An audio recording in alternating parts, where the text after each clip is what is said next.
Live at 4, this is 13 News Now. It's been another chilly day across Hampton Roads. Of course, it's going to get colder as the sun goes down. But stand by, is going to warm up just in time for Super Bowl weekend. Let's check in now with Evan on the ups and downs. Well, certainly for Sunday. Tomorrow will likely be just as cold as it has been this afternoon, and we really notice those temperatures dropping behind the rain and the snow that we had in a few spots. Beautiful shot in Virginia Beach, but it is a little bit deceiving as temperatures are in the 30s out along the ocean front. 36 degrees at Oceana, a little bit cooler right near the water. 32 in Melfa, 40 in Currituck, 42 Suffolk, and 45 Williamsburg, 39 in Wakefield. And we are looking at those cold temperatures later tonight. Now, earlier today we had the rain move through, and on the back end, as we were saying, we saw that change over to a little bit of snow. Didn't amount to much. We said it wouldn't be a big deal, maybe a quick dusting in a few spots, but that has quickly moved out, and now we're looking at clear skies and a cold night tonight. Here's a little closer view. You can see some of the snow and some of those lingering snow showers into the late morning hours, but again, clear skies mean that what little bit of heat we got during the day will radiate back out into space, so a cold night. Temperatures will be quickly dropping once we head past sunset, so 5 o'clock readings around 35 degrees, but by 7 down into the 20s, and we're looking at lows for many spots down into the teens, and when you factor in those winds, we'll feel even colder than that. Again, a little bit of a 50-50 weekend. Cold on Sunday, cold on Saturday, warmer on Sunday, but with the warmer weather comes a good chance at some rain. Details on that coming up. All right, thanks, Evan. Breaking news, the Dow Jones Industrial took a massive hit today to close down 674 points. Less than a minute before the market closed, the Dow was down 691 points. Today marked the first time since June 2016 that the Dow fell at least 500 points. That was after the Brexit vote. The major indexes were on track for their worst weekly performance in 2 years. A baby is dead, and authorities are now investigating what happened. Matthews County emergency crews responded to a call on John Clayton Memorial Highway yesterday. When they got to the home, they found a 1-year-old baby boy scalded in the bathtub. The child's mother says she left the baby alone in the tub, and when she got back, the hot water was on and the boy was face down in the tub. That baby died at the hospital. We spoke to one of the neighbors who lives a few houses down. You can't go through what they're going through because you don't know. You don't have the same pain that they do because it's their family member.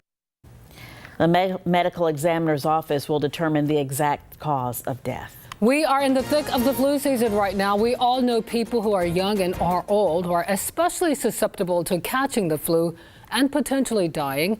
Epidemiologists say there are 3 strains of the flu virus this year. The H3N2 is the one that Chesapeake Health Department says seniors are at most risk of catching.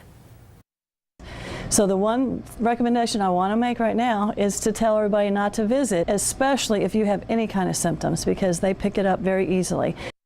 Coming up on 13 News Now at 5, we'll tell you about one senior living facility on high alert with a flu outbreak.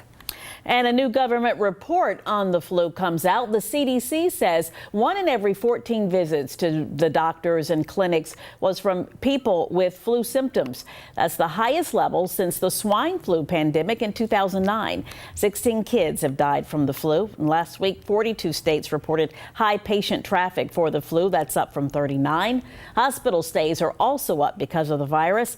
The heavy flu season has put a strain on some medical supplies, including IV bags and flu medicine. And the flu shot won't do much to stop the flu this year. That's according to Canadian researchers. Their study is the first to look at vaccines' effectiveness in North America. They found the shot is just 17% effective against this year's most dominant strain. In adults, it's even lower, just 10%. But the shot is 42% effective when you factor in all the strains going around. Another lawsuit against the Hampton Roads Regional Jail alleges neglect of medical services. This time, the family of a 69-year-old Portsmouth man is saying that he asked for help the day he died but never got it. 13 News Now reporter Stephen Graves is in the studio to explain. Yeah, that lawsuit says William Thrower sounded the alarm about medical issues 4 times before passing out and dying on a toilet. Now, paperwork filed Tuesday in Norfolk court says his family got a hold of medical records following his death. They say the pain started in February 2016 during a health assessment. After that, in March, 3 times he asked for help, citing difficulty sleeping and using the bathroom. Now, documents say Thrower died March 20th after making a complaint earlier in the day. An autopsy said he had gallstones that are normally not deadly if treated with surgery. Now, his family is suing jail staff and the medical care provider for $13.5 million in damages. Now, Williams was put in jail for a year over a failure to appear conviction. His lawyer represents 2 other inmates who died, and their families also claim medical neglect as well. Now, we got in touch with a jail superintendent who was not in charge during these alleged incidents. In the next hour, hear from him about related changes that he says are already in effect at the jail. Stephen Graves, 13 News Now. Right now, a man is fighting for his life after he was shot. It happened on Truxton Avenue in Portsmouth just before midnight. This is video from the crime scene. So far, there is no word on a suspect or motive. If you have any information, call the crime line. A trial date is set for a woman accused in a disturbing child abuse case. Melissa Ness Hopkins will face a judge in April. 5 children were removed from her home in Accomack County back in July. Social workers found 2 toddlers in makeshift cages covered in insect bites and lice. The home was also full of trash, broken glass, and rotting food. Right now, she is out on bond under the condition that she take a mental health evaluation. A case of tuberculosis has been confirmed at a school in Hanover County. The Hanover Health Department received confirmation of 1 active case at Atlee High School. Tuberculosis is an illness that affects your lungs and is highly contagious. Officials sent out letters warning the student body about what happened. Some students say the announcement made them nervous. There's a lot of people that are like, oh, who is it? Like everyone's like texting each other and putting on like Snapchat. Tuberculosis is spread when someone who has active tuberculosis cough, talk, laugh, sing, or sneeze. It can really be passed on to several people and become an epidemic in the community and very hard to treat if it's not controlled. The symptoms include coughing up blood, fever, fatigue, chest pain, night sweats, and loss of appetite. Tuberculosis can be treated with medication. Right now, the school is working with the health department to offer testing to those who may be at risk.